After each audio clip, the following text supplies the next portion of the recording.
नमस्कार, मैं हूं कुमार अनिल।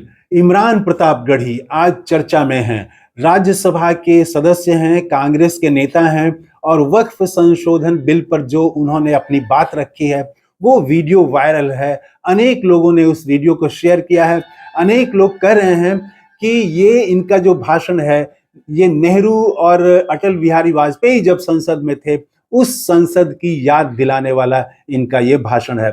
तो वो भाषण पर जाने से पहले मैंने बात की पटना के मुस्लिम मित्रों से कि उनके भाषण, इमरान प्रतापगढ़ी के भाषण को किस रूप में वो देख रहे हैं। उनकी कौन सी बात अच्छी लगी, उनके भाषण का क्या असर पड़ रहा है, मुसलमानों ने किस रूप में उनके भाषण को लिया है, ये मैंने जानने की कोशिश की। और ओवैसी के भाषण से भी मैंने तुलना करने को कहा। तो वो तुलना भी बड़ा लोगों ने किया है और गंभीर तुलना है। वो सुनना चाहिए कि भारत के मुसलमान जो है वो किस रूप में देख रहे हैं, इमरान प्रतापगढ़ी को, कांग्रेस को और ओवैसी को किस रूप में देख रहे हैं, ये फर्क भी पता चलेगा। तो मैंने पटना में, हमारे मित्र हैं हाफिज शानुद्दीन। तो हाफिज शानुद्दीन की एक खासियत ये है कि वो जितना हाफिज हैं तो कुरान की जानकारी रखते हैं और उतना ही वो वेदों की जानकारी भी रखते हैं। संस्कृत की बहुत अच्छा जानते हैं और वो श्लोक तो उनकी जुबान पर रहता है और वो जो भाषण देते हैं, प्रवचन भी करते हैं, तो उनका जो पैटर्न है वो हिंदू मुस्लिम एकता पर है। इसी दिशा में वो बात करते हैं। और वो एक स्कूल के संचालक भी हैं, मॉडर्न कलकत्ता स्कूल उनके स्कूल का नाम है, वो स्कूल चलाते हैं। और वो जो प्राइवेट, इंडिपेंडेंट प्राइवेट स्कूल का जो एसोसिएशन है, तो उसके वो मीडिया प्रभारी हैं, मीडिया इंचार्ज हैं। तो मैंने उनसे पूछा कि इमरान प्रतापगढ़ी के भाषण पर आपका क्या कहना है। तो उन्होंने पहले तो कहा, फिर उन्होंने लिख के भी मेरे पास भेज दिया और वो उन्होंने मुझे इजाजत दी कि आप मेरा नाम लेके मेरी बात कह सकते हैं। तो सबसे पहला जो उनको लगा इमरान प्रतापगढ़ी के भाषण से, वो ये लगा कि इमरान प्रतापगढ़ी के भाषण सकारात्मक और समन्वयवादी है, पॉजिटिव है और लोगों को जोड़ने वाला है। दूसरा, उन्होंने ये कहा कि ये जो इमरान प्रतापगढ़ी का भाषण था, ये संविधान पर काफी जोर था और कानून पर। इसके जरिए मुसलमानों के हक की बात उन्होंने की। और उसके बाद में ओवैसी से तुलना करते हुए कहा उन्होंने कि ओवैसी जो हैं, वो जब भाषण देते हैं, वो भी संविधान की बात करते हैं, कानून की बात करते हैं, लेकिन उनका जोर मुसलमानों की अलग पहचान पर होता है। तो कई लोग कहते हैं कि ध्रुवीकरण की राजनीति करते हैं वो। तो वो उनके उनके भाषण से, फिर मैंने और भी मित्रों से बात की, तो लोगों का ये कहना था कि ओवैसी जब भाषण देते हैं तो मुसलमानों में इमोशन वो पैदा करते हैं, उत्तेजना पैदा करते हैं।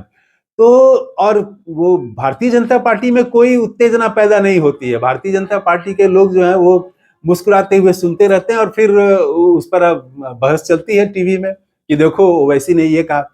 तो वो ओवैसी के भाषण में इन्होंने भी, हाफिज शानुद्दीन ने कहा कि ये मुसलमानों की अलग पहचान पर जोर देते हैं, जबकि इमरान प्रतापगढ़ी ने मुसलमान इस देश के हिस्सा हैं, इस देश के अंग हैं और ये संविधान और ये सब इन चीजों की बात की, तो जोड़ने वाली बात की, हिंदू मुस्लिम एकता की बात की, इस पर उनका जोर था, फोकस था। तो ये इन्होंने कहा। और ओवैसी जो है मुस्लिम केंद्रित विषयों पर ही बात करते हैं और ध्रुवीकरण की भी कोशिश उनकी रहती है, ये उन्होंने कहा।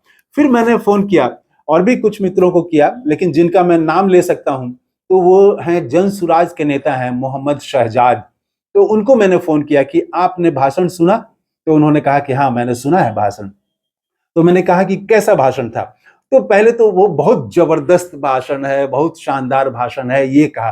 फिर मैंने कहा कि उनकी एक बात जो सबसे ज्यादा अभी तक आपको याद है, कौन सी वो बात है जो आपको सबसे ज्यादा प्रभावशाली लगी? तो उन्होंने कहा कि इमरान प्रतापगढ़ी ने जो ये कहा कि जब आग लगेगी तो उसमें कोई नहीं बचेगा, बरगद भी नहीं बचेगा और बांस का जो पौधा है वो भी नहीं बचेगा, कोई नहीं बचेगा। तो ये जो उन्होंने कही बात, ये सबसे महत्वपूर्ण बात है। उन्होंने इसमें नीतीश कुमार को भी घेरा, चिराग पासवान को भी घेरा, जीतन राम मांझी को भी घेरा, जयंत चौधरी को, दक्षिण के कुछ एक दो जो दल हैं उनको, तो ये सबको उन्होंने घेरते हुए जो कहा कि जंगल में जब आग लगेगी तो कोई नहीं बचेगा। ये लाइन मोहम्मद शहजाद को सबसे ज्यादा पसंद आई। मोहम्मद शहजाद से मैंने ये भी पूछा कि आपने ओवैसी का भी भाषण सुना होगा, ओवैसी और इमरान प्रतापगढ़ी के भाषण में क्या अंतर है? तो उन्होंने छूटते ही कहा, बिना कोई देर किए उन्होंने तुरंत कहा कि इमरान प्रतापगढ़ी जो हैं वो हिंदुस्तान की बात कर रहे हैं, पूरे हिंदुस्तान को कैसे मजबूत किया जाए, ये भावना, ये उनकी बात से निकल रहा था। और ओवैसी के भाषण में मुस्लिम परस्ती दिखती है, थोड़ा एक तरफा दिखता है। तो ये दोनों के भाषण का अंतर है और ये अंतर भी लोग समझ रहे हैं। तो उनके भाषण के कुछ और चीजों को भी लोगों ने अलग अलग पसंद किया है।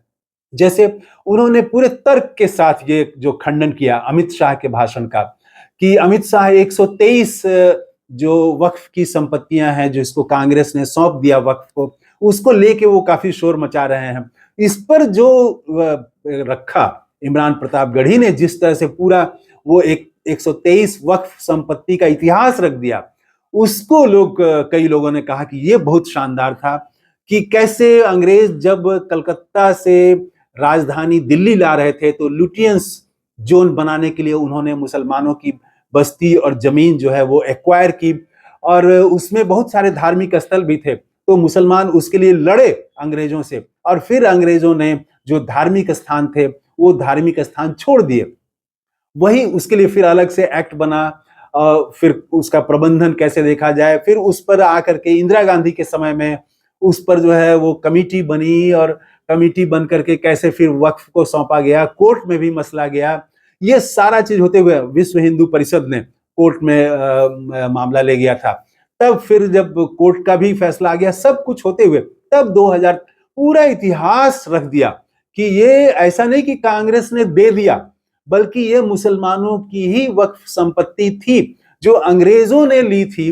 वो अंग्रेजों से लड़के मुसलमानों ने हासिल की थी अपनी संपत्ति, तो पूरा इतिहास रखा। इसको कई लोगों ने पसंद किया। कई लोगों ने इस बात को पसंद किया कि मुसलमानों ने इस देश के निर्माण में, देश की आजादी में, आजादी के बाद भी देश की सुरक्षा के लिए जो लड़ाई लड़ी है, जिस तरह से इमरान प्रतापगढ़ी ने नाम ले लेकर के एक एक वीर शहीदों का नाम लिया, उसको कई लोगों ने पसंद किया है। काला पानी से लेकर के पाकिस्तान के साथ जब युद्ध हुआ उसमें किस तरह से अब्दुल हमीद, इन सब लोगों का जो नाम उन्होंने लिया, कई लोगों ने इसको पसंद किया। कई लोगों ने इसको भी पसंद किया कि जब इमरान प्रतापगढ़ी ये कहते हैं कि इस देश की जमीन के लिए जब भी लहू की जरूरत होगी हम आपसे 2 कदम आगे मिलेंगे। ये जो लाइन है बहुत पावरफुल लाइन है, ये लाइन उनकी बहुत याद रहेगी। देखिए मुझे भी याद है।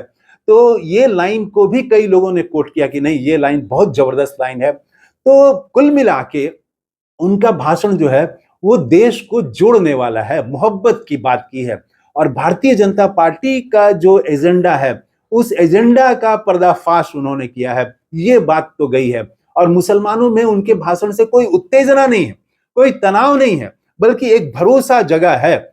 जो एक निराशा फैलाने की कोशिश हो रही है देश भर में सोशल मीडिया के जरिए, तमाम तरह से ऐसे कानून बना के नमाज आप यहाँ नहीं पढ़ सकते हैं, ये नहीं कर सकते हैं, वो नहीं कर सकते हैं, बुलडोजर चल रहा है।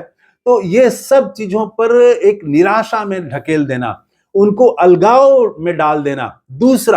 दूसरा ये कहना, इस पर भी घेरा इमरान प्रतापगढ़ी ने, कि रिजिजू साहब कहते हैं कि रेलवे जो है वो हमारी संपत्ति है, देश की संपत्ति है। इस पर उन्होंने कहा कि क्या वक्फ की संपत्ति देश की संपत्ति नहीं है? वो भी तो इसी देश की संपत्ति है, वो भी तो हमारे देश के नागरिकों की संपत्ति है। तो ये मुसलमान को आप अलग क्यों कर दे रहे हैं? बहुत जबरदस्त ढंग से उन्होंने घेरा। तो देश को जोड़ने वाली बात की है, मोहब्बत की बात की है, एकता की बात की है, हिंदू मुस्लिम सबको मिलके देश को आगे बढ़ाना है, इसकी बात की है। ये एक अच्छा मैसेज गया है। तो और कांग्रेस को तो एक बड़ा वक्ता मिल गया है इमरान प्रतापगढ़ी के रूप में। और न सिर्फ वो शायर हैं, तो बहुत शायराना अंदाज में बात करते हैं, और बातें बहुत ही लय में, एक धारा प्रवाह वो बोलते हैं। ये सब तो है ही, लेकिन उसमें तथ्य भी रहता है, उसमें बातें भी रहती हैं। सिर्फ वो लय की बात और सिर्फ शेरो शायरी नहीं, बल्कि उसमें तथ्य भी रहता है। और वो तथ्य जो है देश को जोड़ने वाला तथ्य, देश को जोड़ने वाला विचार वो लेके वो बात करते हैं। नफरत की बात करके उत्तेजना पैदा करना आसान है, अलग पहचान की बात करना आसान है, लेकिन जोड़ने वाली बात हमेशा ही वो मोहब्बत की बात जो है, मोहब्बत की बात करने वालों को हमेशा पत्थर मारा गया है। वो ईसा मसीह से लेके और बुद्ध तक जो भी जोड़ने की बात करते रहे, सबको लेके सबके विकास की बात करेंगे तो उनको अलग तरह से देखा जाता है और उनको उन पर हमले होते हैं। तो ये जो है वो इमरान प्रतापगढ़ी ने जो भाषण दिया, सबको जोड़ने वाला भाषण दिया है, तो अच्छा लगा है। और अब उनके भाषण को हूबहू मैं तो प्रस्तुत नहीं कर सकता हूँ, किन्हीं के भाषण को कोई भी हूबहू प्रस्तुत नहीं कर सकता है। जब भी मैं उनके भाषण की मूल वस्तु बताऊंगा तो वो कुछ ना कुछ छूट जाएगा। तो अच्छा है कि आप उनका भाषण उनके ट्विटर हैंडल पर है, फेसबुक पर भी होगा शायद, तो वो आप खुद ही देख लें और खुद ही फैसला करें। तो मुसलमानों में जबरदस्त ये उनके भाषण की चर्चा है और कांग्रेस को मजबूती मिली है, मैं तो यही कहूंगा अंत में। थैंक यू, धन्यवाद, जय हिंद।